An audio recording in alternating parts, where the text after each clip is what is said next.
Corollary.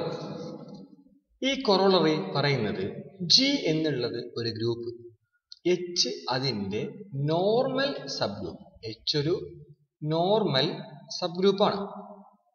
അപ്പൊ H normal subgroup ആണെങ്കിൽ നമുക്കറിയാം എന്തായിരിക്കും, A H is equal to H ആയിരിക്കും for all A belongs to G. നമുക്കറിയാം. അപ്പോൾ ജി ഒരു ഗ്രൂപ്പ്, എച്ച് അതിന്റെ ഒരു നോർമൽ സബ് ഗ്രൂപ്പ്. അങ്ങനെയാണെങ്കിൽ ഇവർ പറയുന്നത്, അങ്ങനെയാണെങ്കിൽ ഒരു G by H, G by H എന്ന് പറഞ്ഞാൽ A H into B H equal to A B H, ഈ ഓപ്പറേഷൻ വരുന്ന ഈ ഒരു ഗ്രൂപ്പ് ജി ബൈ എച്ച് ഒരു ഗ്രൂപ്പ് ആയിരിക്കും ആണ് എന്നാണ് ഈ തിയറം പറയുന്നത്. Under this operation A H into B H equal to A B H എന്നുള്ള ഓപ്പറേഷൻ കൊടുക്കുമ്പോൾ ജി ബൈ എച്ച് ഒരു ഗ്രൂപ്പായി മാറും എന്നാണ്. അഥവാ ഈ ഫാക്ടർ, ഈ സെറ്റ് ഒരു ഗ്രൂപ്പായിട്ട് മാറും. ഓക്കെ, പ്രൂവ് ചെയ്യാം.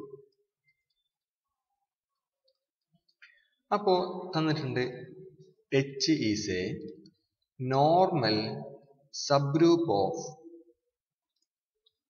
G. H normal subgroup of G ആണെങ്കിൽ A H is equal to H A ആയിരിക്കും for all A belongs to G. A H is equal to H A ആയിരിക്കും for all A belongs to G. ഇനി നമുക്ക് കാണിക്കേണ്ടത് ഈ operation ഉണ്ടല്ലോ, A H into B H is equal to A B H. ഈ operation അതൊരു well defined operation ആണ് കാണിക്കണം. വെൽ ഡിഫൈൻഡ് ഓപ്പറേഷൻ തൊട്ട് മുമ്പ് കാണിച്ചിട്ടുണ്ട്. A H is equal to അതിന്റെ കോൺവേഴ്സ് പാർട്ട്, തൊട്ട് മുമ്പത്തെ തീറത്തിന്റെ കോൺവേഴ്സ് പാർട്ടിൽ വളരെ വൃത്തിയായിട്ടുള്ള എഴുതി വെച്ചിട്ടുണ്ട്. ആ പ്രൂഫ് ഇവിടെ എഴുതി വെക്കണം കേട്ടോ. ആ പ്രൂഫ് എല്ലാം അവിടെ എഴുതി വെക്കണം. അപ്പൊ അങ്ങനെ A H is equal to A H one into H,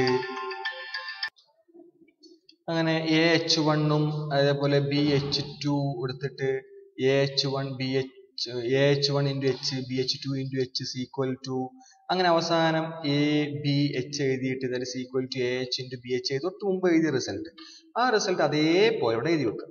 okay, അങ്ങനെ ചെയ്യുമ്പോൾ നമുക്ക് എന്ത് കിട്ടും?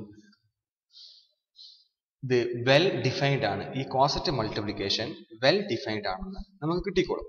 ഓക്കെ, ഇനി നമുക്ക് എന്ത് കാണിച്ചാൽ മതി? ഇത് ഗ്രൂപ്പാന്ന് കാണിച്ചാൽ മതി. ഗ്രൂപ്പാന്ന് അല്ലെങ്കിൽ ഇത് കാണിച്ചാൽ മതിയായിരുന്നു. പക്ഷെ എന്തായാലും ഗ്രൂപ്പാന്ന് കാണിക്കുന്നതിന് മുമ്പ് വെൽ ഡിഫൈൻഡ് ആണ് കാണിക്കുന്ന നിർബന്ധമാണ്. അപ്പൊ ഇനി കാണിക്കാൻ പോണത് അതൊരു ഗ്രൂപ്പാന്ന് കാണിക്കാൻ പോകണം.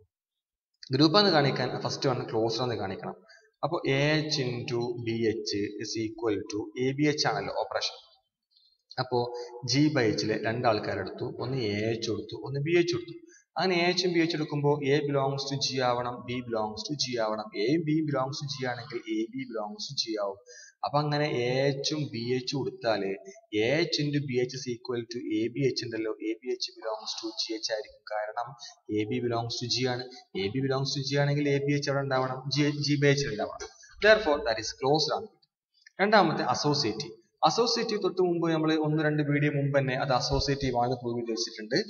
ഇക്വേഷൻ 1ഉം ഇക്വേഷൻ 2 എടുത്തിട്ട്. അപ്പൊ അതേ പ്രൂഫ് നിങ്ങൾ ഒരു വട്ടം കൂടി ഇവിടെ എഴുതി വെക്കേണ്ടി വരും. ഓക്കെ, ഒരു വട്ടം കൂടി ഇവിടെ എഴുതി വെക്കേണ്ടി വരും. ഇനി അതുപോലെ ഒരു ഐഡന്റിറ്റി ഉണ്ട് എന്ന് കാണിക്കാനുള്ള പ്രൂഫ് ഉണ്ടായിരുന്നു. അവിടെ ചെയ്ത അതേപോലെ തന്നെ നമ്മൾ എച്ച് ആക്ട് ആസ് ഐഡന്റിറ്റി, എന്നിട്ട് A H into H is equal to, ആ പ്രൂഫ് ഉണ്ട്. ആ പ്രൂഫ് അതുപോലെ ഇവിടെ എഴുതി വെക്കും. അവിടെ എഴുതിയ ഇൻവേഴ്സിന്റെ അതേ പ്രൂഫ് ഇവിടെ എഴുതി വെക്കും. ഇത്രയും കാര്യങ്ങളെ കൊണ്ട് നമുക്ക് എന്ത് പറയാൻ പറ്റും? ജി ബൈ എച്ച് ഒരു ഒരു ഗ്രൂപ്പ് ആണെന്ന് നമുക്ക് വാദിക്കാൻ പറ്റും, അങ്ങനെ പ്രൂവ് ചെയ്യാൻ പറ്റും. ഓക്കെ, അത്രയും കാര്യങ്ങൾ നിങ്ങൾ സ്വന്തമായിട്ട് ഇവിടെ പ്രൂഫ് എഴുതി ഉണ്ടാക്കണം. എഴുതി വെച്ചിട്ടുണ്ട്. ഈ പ്രൂഫൊക്കെ പല ഭാഗത്തായിട്ടാണ് എഴുതി വെച്ചിരിക്കുന്നത് മാത്രം, എല്ലാം കൂടി ചേർത്ത് ഇവിടെ എഴുതി വെക്കണം. ഓക്കെ.